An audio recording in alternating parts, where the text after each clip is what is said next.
When I first met Lisa, I believed she was the kind of woman who valued loyalty and honesty.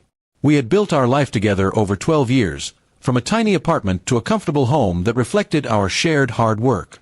I handled most of the finances because I owned a small tech company that had recently started doing well. Lisa worked part-time as a designer and often joked that she was lucky to have a man who could handle everything. I didn't realize then how that joke would come back to haunt me. Things started to shift when Lisa joined an online business group to expand her network. She began talking about a man named Derek, a supposed investor who understood real success. At first, I thought nothing of it, until her phone buzzed constantly and she'd smile in ways she hadn't in years. When I asked, she'd brush it off, saying, "It's just work, you wouldn't understand." I wanted to trust her, but something in my gut warned me this wasn't business. One evening, while she was in the shower, I saw a message flash across her phone. Asterisk, once you get the divorce, we'll be free and rich.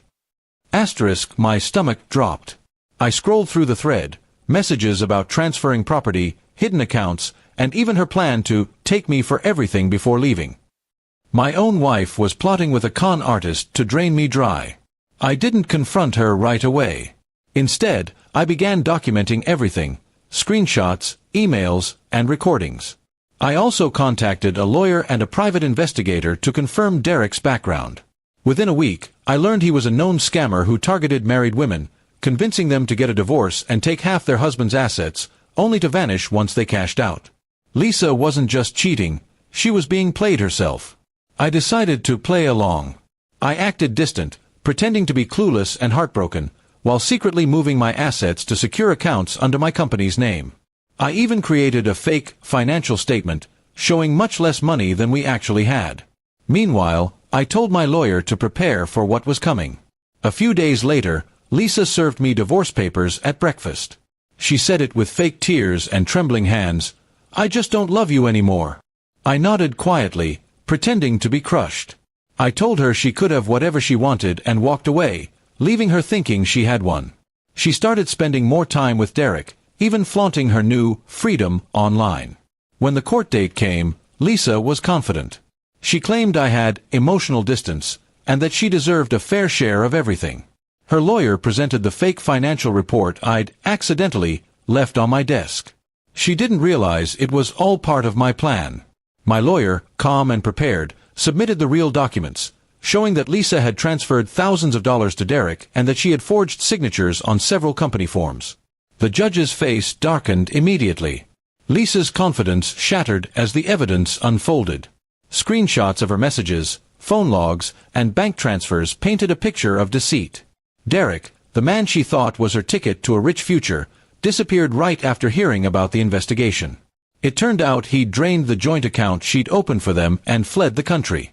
By the end of the trial, the judge dismissed all her claims and granted me full control of our shared property. Lisa was left with nothing, no house, no money, and no man. When she tried to confront me outside the courthouse, I simply said, "You tried to scam the wrong person."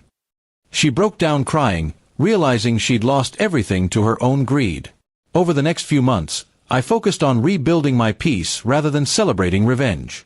I donated part of my profits to a charity that helped victims of financial scams, people who, unlike Lisa, didn't choose deceit. It gave me some closure, knowing that the money she tried to steal would help someone in need. Lisa eventually tried to reach out again, apologizing and claiming Derek had brainwashed her. But apologies meant little when they came only after losing. I didn't respond.